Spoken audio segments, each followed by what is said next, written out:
बहुत बहुत महत्वपूर्ण बातें कही हैं आपने। मैं आता हूँ विवेक जी आपके पास। स्वामी जी ने जो बात कही है वो अपने आप में बहुत बड़ा वजन रखती है कि इसके जो परिणाम हैं अब चारों तरफ देखे जाएंगे। और आज जो स्टॉक मार्केट का गिरना है वो सिर्फ एक सिम्टम मात्र है। It's just a tip of iceberg, जो अभी बहुत कुछ आना बाकी है। सवाल और भी बहुत सारे हैं।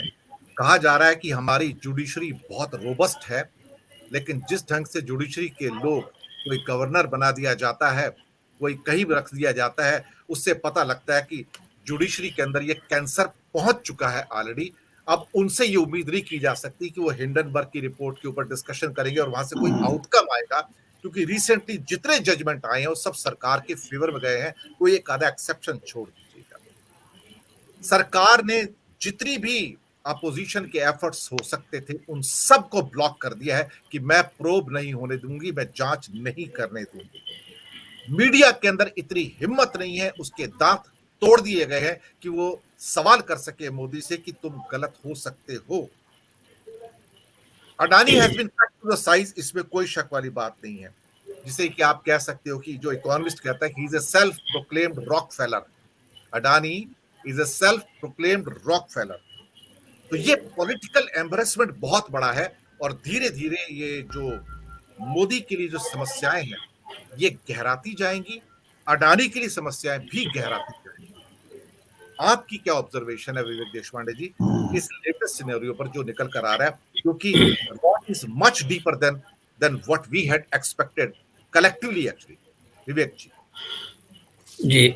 हाँ, दिनेश जी, रॉट तो बहुत डीप है, इसमें कोई शक नहीं। और ये तो हिंडनबर्ग ने रिवलेशन किया, उसके पहले से ही हम लोग बहुत भली-भांति हम लोग जानते थे कि अडानी और इस सरकार का कोई विशेष रिश्ता है।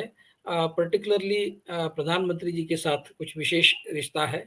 जिस तरह से प्रधानमंत्री उनके प्राइवेट जेट में बैठ के 2014 में देखे गए इलेक्शन रैलीज करने गए थे। और उसके बाद फिर पिछले 8-10 साल में अदानी कंपनी की जो ग्रोथ हुई है वो बहुत ही अननेचुरल मालूम होती है। मैं फाइनेंशियल मैटर्स में कोई एक्सपर्ट नहीं हूँ, लेकिन कोई भी ऑर्डिनरी आदमी जिसको इसकी बहुत ज़्यादा समझ ना हो, वो भी इस बात को भाप लेगा कि ये बहुत ज़्यादा अननेचुरल ग्रोथ है। इस तरह से कोई अडानी जी कोई इतने बड़े जीनियस है, ऐसा उनका कोई रेपुटेशन पहले नहीं था, तो सडनली उनके ब्रेन में कोई म्यूटेशन हो गया और वो जीनियस बन गए पिछले 10 साल में। ऐसा तो नहीं है। और क्योंकि वो लगे हुए हैं पिछले 30 साल से बिजनेस में है, तो ये कैसे हो सकता है कि 4-5 साल में ही उनकी, पिछले पर्टिकुलरली 3 साल में जो उनकी ग्रोथ हुई है वो बहुत अननेचुरल है। और वो सरकारी इन्वॉल्वमेंट के सिवाय, सरकार के सपोर्ट के सिवाय वो हो नहीं सकती। कि जिस तरह से जीवीआर का भी हमने देखा मुंबई में, जिस तरह से उसको साइडलाइन करके उसके खिलाफ इंक्वायरी लगाकर, बाद में उस इंक्वायरी का क्या हुआ पता नहीं। मतलब वो अगर उन्होंने कुछ गड़बड़ की तो आपने जीवीआर वालों को पनिश क्यों नहीं किया? क्योंकि सिर्फ वो एक जिसको धौंस दिखाना बोलते हैं, एक डर दिखाने वाली बात है। ईडी की इंक्वायरी लगवा दी और उनको वहां से बाहर कर दिया गया और अदानी जी को दे दिया गया। तो 5 एयरपोर्ट, सारे पोर्ट्स, और इस तरह से पूरे देश की मान लो सारा जो महत्वपूर्ण इंफ्रास्ट्रक्चर है वो एक ही कंपनी के हाथ में दे देना। इस तरह का जो एक, मैं नागपुर का आपको उदाहरण बता सकता हूँ। नागपुर में जैसे रामदेव बाबा जी का एक फूड पार्क का 5 साल पहले उसका इनॉग्रेशन हुआ काम का।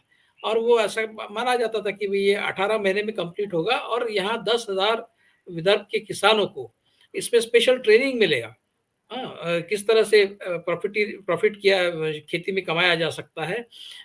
और विदर्भ के सारे संतरे जो है, वो संतरे वहाँ पर उसका फूड प्रोसेसिंग होगा। लेकिन 18 महीने हो गए, अभी 5 साल हो गए, अभी तक वो रामदेव बाबा का प्लांट जो है वो शुरू नहीं हुआ। और उसके बारे में जब भी पूछा जाता है तो इवेसिव रिप्लाईज मिलते हैं। वो ज़मीन लेकर खरीद, बहुत ही कंसेशन रेट पे उनको सारे इसके ट्विक करके, टेंडर के कंडीशंस ट्विक करके उनको दिया गया। उस समय काफ़ी बड़ी कंट्रोवर्सी भी हुई थी। चलो ठीक है, आपको ज़मीन सस्ते में दे दी, कम से कम आप प्लांट तो शुरू कीजिए। लेकिन उस प्लांट का कोई नामो-निशान नहीं। प्लांट मतलब मशीनरी आके लगा दी है, एसईजेड में ज़मीन है, एसईजेड से लग के जो नॉन एसईजेड वाला पार्ट है, बिल्कुल उसके साथ में सट के दूसरी ज़मीन है। मतलब एक ही एक वन पीस जैसा आपको मिल गया है, वो सारा आपने कर लिया, लेकिन प्लांट आप शुरू नहीं कर रहे। यहाँ पर कोई एम्प्लॉयमेंट जनरेशन नहीं हो रही है, वहाँ पर किसानों का जो ट्रेनिंग होना था, वो नहीं हो रहा है। तो ये सरकारी मदद के सिवाय नहीं हो सकता है। तो जिस तरह से रामदेव बाबा का भी ग्रोथ हमने देखा है पिछले 7-8 साल में, उस तरह से हमने अदानी का भी ग्रोथ देखा है और इसमें सरकार का इन्वॉल्वमेंट पक्का है। मतलब आप च भले ही उसको डिनाय करें या फिर आप चुप रहे, लेकिन कोई भी सामान्य नागरिक जो है, वो सीधा देख सकता है कि इसमें सरकार का इन्वॉल्वमेंट है, इसमें किसी ने इनके सर पर हाथ रख दिया है, कोई इनके पीछे खड़ा है। लेकिन मुझे लगता है जब when push comes to shove जिसको बोलते हैं, जब इस तरह की कोई समस्या आएगी कि भई अभी तो बहुत मुश्किल हो गया है, पानी सर से ऊपर बह रहा है। मैं आपको बताऊँगा कि ये अदानी जी को वो अपने हाल पर छोड़ देंगे, उनको अलग कर देंगे, उनसे हाथ झटक लेंगे, पल्ला झाड़ लेंगे और अदानी को ही will be left to fend for himself. उनको अपने हाल पर छोड़ दिया जाएगा और इसका पूरा इंतज़ाम मुझे लगता है अभी तक पॉलिटिकल लेवल पर हो चुका होगा कि किस तरह से अगर बहुत ज़्यादा मुश्किल बढ़ जाती है तो अडानी से पल्ला कैसे झाड़ा जाए और अडानी को अपने आप को डिफेंड करने के लिए कैसा छोड़ दिया जाए। इसका पूरा इंतज़ाम अभी तक पॉलिटिकली कर दिया गया होगा। लेकिन सिर्फ इंतज़ार हो रहा है कि भई अगर इसमें से कहीं कोई रास्ता निकल जाए तो ठीक है, नहीं तो फिर अडानी देख लेंगे अपना। इस तरह से एक पॉलिटिकल मैनूवरिंग मुझे लगता है ऑलरेडी हो चुका है। आज की लेटेस्ट मैंने जो खबर पढ़ी उसमें ये है कि सेबी जो है वो निर्मला सीतारमन को ब्रीफ करने वाला है अडानी के मुद्दे पर। अभी लेटेस्ट जो मैंने जो कुछ भी खबर पढ़ी है वो, और अडानी ने भी अपना ग्रोथ टारगेट कम कर लिया है। तो ये पूरे जो आसार है, ये इस बात के लग रहे हैं कि अभी स्थिति बहुत बिगड़ गई है अदानी जी के लिए और रिकवरी इसमें से पॉलिटिकल रिकवरी, उसमें से फाइनेंशियल रिकवरी होना उनके लिए बहुत मुश्किल है। अब कोर्ट में मामला यूएस के कब जाता है, वहाँ पर अडानी जी क्या आर्ग्यूमेंट करते हैं, या फिर उनके लिए वो पेंडोरास बॉक्स साबित होगा, ये सारी बातें जो है अभी हम उसके बारे में कुछ कह नहीं सकते। लेकिन वो बहुत ही कोर्ट में जाने से जो कतरा रहे हैं, उसके ऊपर से लगता है कि कहीं न कहीं उनको भी डर है कि अगर वो कोर्ट में जाएँगे, सारे मामले खुलकर सामने अमेरिका की कोर्ट में आएँगे, मतलब हिंदुस्तान के कोर्ट में तो वो ठीक है, वो हम देख रहे हैं जुडिशरी किस तरह से जुडिशरी का जो कंडक्ट है, वो किस तरह से है। इलेक्टोरल बॉन्ड्स का इश्यू अभी भी सुप्रीम कोर्ट में पड़ा हुआ है, उसमें वो आगे बढ़ नहीं रहा।